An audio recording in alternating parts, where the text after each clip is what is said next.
Penyekatan di Jalan Raya Lenteng Agung untuk membatasi mobilitas warga yang akan masuk ke Jakarta karena lokasinya berbatasan dengan kota Depok. Petugas menyeleksi pengendara dengan memeriksa surat tugas sebelum memperbolehkan melintas ke Jakarta.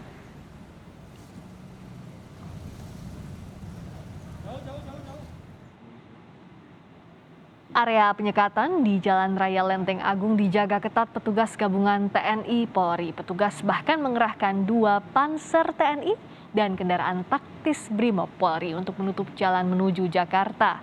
Penjagaan juga dibantu oleh personel Brimob.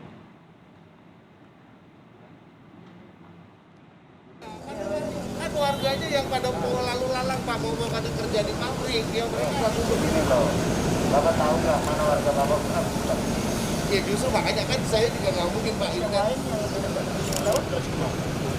Ya maksudnya kan ada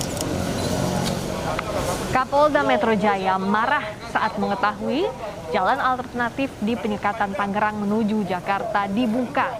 Penutup jalan yang sebelumnya dipasang polisi dibuka paksa oleh pengurus RW dan petugas keamanan di Jalan Daan Mogot Raya, Kalideres, Jakarta Barat. Atas temuan ini, Kapolda Metro Jaya akan lebih memperketat penyekatan di jalur tikus.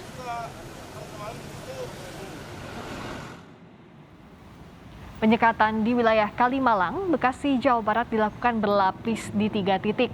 Hal ini dilakukan sebagai evaluasi kemacetan pada Senin kemarin. Petugas yang bertugas juga sudah dibekali tulisan syarat-syarat yang dapat melewati titik penyekatan agar dapat menyeleksi masyarakat secara cepat. Kita telah mengevaluasi kegiatan penyekatan ini yang kemarin terjadi penumpukan sangat tinggi. Pagi ini kita lakukan perubahan, penyekatannya berlapis sehingga ada bisa mengurangi kepadatan daripada para pengguna jalan. Kemudian mobilitas masyarakat juga bisa terlayani dengan baik, tidak seperti kemarin. Informasi penyekatan di hari keempat PPKM darurat akan disampaikan langsung jurnalis Kompas TV, Niputu Trisnanda langsung dari Lenteng Agung. Putu, bagaimana pantauan penyekatan di Lenteng Agung sore ini? Kami lihat di belakang Anda sudah dibandingkan hari kemarin ada warga yang sudah boleh melintas. Kalau kemarin kan hanya TNI, Polri, dan Nakes. Tolong ceritakan lebih lengkap.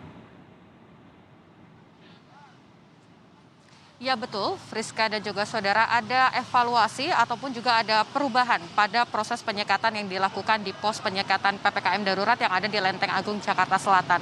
Kalau kemarin ini hanya ada 3 sektor yang diperbolehkan untuk melintas, yakni hanya perwakilan ataupun juga para pengendara yang merupakan TNI, Polri, kemudian juga tenaga kesehatan yang diperbolehkan untuk melintas. Dan juga akhirnya berdampak pada antrean kendaraan yang cukup panjang, bahkan lebih dari 1 kilometer. Hari ini dari proses evaluasi akhirnya sesuai dengan peraturan yang memang diberlakukan sesuai dengan surat edaran ataupun juga kebijakan PPKM darurat. Ini ada beberapa sektor yang diperbolehkan, yakni sektor esensial dan juga sektor kritikal ini diperbolehkan untuk melintas. Lebih lengkapnya lagi untuk memberikan sedikit gambaran, Friska dan juga saudara, juru kamera saya, Bondan, akan menunjukkan kepada Anda situasi terkini bagaimana yang saat ini terjadi di kawasan Lenteng Agung. Kalau Anda lihat memang ada beberapa kendaraan taktis dan juga kendaraan khusus yang disiagakan. Seperti misalnya 2 kendaraan Anoa atau maksud kami 2 Panser Anoa dan 1 Barakuda dari Polri untuk kemudian menjaga agar tidak ada motor-motor atau pengendara roda 2 yang mencoba untuk membobol barikade yang dibangun oleh petugas yang ada. Selain itu juga seperti yang tadi saya sampaikan, Friska dan juga saudara, ada sejumlah perubahan yang dilakukan, yakni kendaraan ataupun juga pengendara yang bisa menunjukkan identitas ataupun bukti surat tugas bekerja di sektor esensial dan juga sektor kritikal ini diperbolehkan untuk melintas. Untuk sektor esensial sendiri, saudara, ini ada beberapa hal yang kemudian diperbolehkan untuk melintas seperti misalnya keuangan, perbankan, pasar modal, teknologi informasi komunikasi, pajak, dan juga perhotelan non-perawatan pasien COVID-19. Ini diperbolehkan untuk melintas. Kemudian untuk sektor kritikal sendiri ini ada beberapa, yaitu energi, kesehatan, keamanan, logistik, industri makanan dan juga penyokong industri tersebut, petrokimia, semen, listrik, dan juga konstruksi ini diperbolehkan untuk melintas. Hal lain yang berbeda adalah kemarin juga sempat terjadi antrian ataupun juga ada beberapa kemudian pengendara ojek daring yang mengeluh karena tidak boleh melintas. Nah, hari ini dilakukan evaluasi sehingga kendaraan ataupun juga pengendara ojek online ini diperbolehkan untuk melintas asalkan bisa menunjukkan bukti pesanan ataupun juga tujuan pelayanan yang akan dilakukan, baik itu pelayanan jasa mengantar orang ataupun juga barang, ya ini mengantar makanan ataupun juga barang-barang lainnya. Hal ini merupakan upaya dari pihak kepolisian dan juga dari pihak TNI untuk setidaknya meminimalisasi adanya antrean kendaraan yang cukup panjang. Dan terbukti seperti tadi juga yang disampaikan oleh Kapolda Metro Jaya Irjen Fadil Imran yang menyebut bahwa hari ini sebetulnya kondisinya jauh lebih kondusif jika dibandingkan dengan yang kemarin. Masyarakat yang melintas di kawasan ini juga sudah dengan sadar diri menunjukkan identitas ataupun juga menyiapkan surat tugas sehingga proses pemeriksaan ini bisa dilakukan dengan lebih cepat. Meskipun demikian, antrean kendaraan tetap ada. Nah, hal ini juga yang akan dilihat lagi baik itu dari pihak kepolisian, TNI, dan juga dari Dinas Perhubungan. Apakah dengan mekanisme seperti ini sudah cukup untuk mengurai antrian kendaraan atau misalnya masih ada cara yang lebih efektif lagi untuk mempercepat proses pemeriksaan? Karena tadi saya lihat juga ada beberapa ambulans yang tetap harus menunggu walaupun tidak terlalu lama tapi harus menunggu antrian terlebih dahulu baru bisa melintas. Nanti evaluasi akan dilakukan biasanya pada malam hari dan kemudian akan diterapkan pada besok pagi.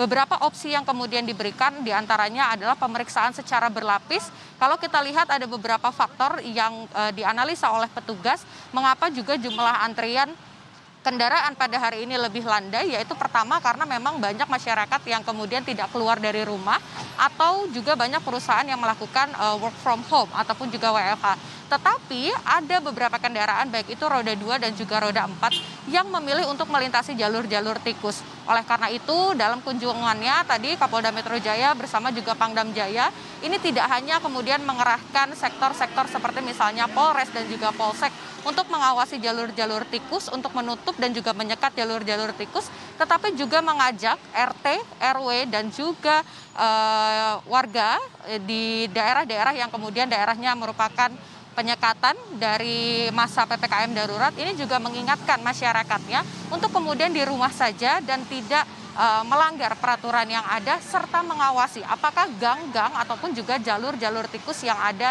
di depan rumah mereka ini digunakan oleh para pengendara. Ini adalah antisipasi-antisipasi yang coba dilakukan dan tentu saja harapannya adalah dari petugas dan juga Satgas COVID-19 ini mengharapkan bahwa dengan cara ini akan kemudian menjadi ampuh untuk menanggulangi ataupun juga menekan angka COVID-19 yang ada di kawasan Jakarta, Bogor, Depok, Tangerang, dan juga di Bekasi. Friska. Singkat saja Putu, jadi untuk menegaskan kembali bahwa penjagaan ini tidak hanya dilakukan di jalan utama saja, tetapi juga di jalur-jalur alternatif, begitu ya, untuk menghindari warga yang menghindari pemeriksaan. Ya, betul. Memang lebih lengkapnya lagi nantinya akan disampaikan peraturannya oleh Kapolda Metro Jaya dalam hal ini yang kemudian memiliki keputusan untuk menentukan titik mana saja. Tetapi ini bisa dipastikan seperti hasil dari tinjauannya tadi bahwa nanti jalur-jalur tikus ini juga akan dilakukan penyekatan. Ada dua pendekatan yang kemudian bisa dilakukan. Yang pertama adalah pembatasan, artinya tidak bisa dilewati sama sekali. Atau yang kedua adalah pengendalian. Jadi bisa dilewati tetapi harus menunjukkan surat tugas, tanda domisili ataupun juga keterangan lainnya. Jika tidak, maka kendaraan harus terpaksa diputar balik dan tidak boleh melintasi jalur tersebut. Friska, kembali ke Anda di studio. Pembatasan mobilitas terus dilakukan selama masa PPKM darurat. Terima kasih Niputu Trisnanda atas laporan Anda.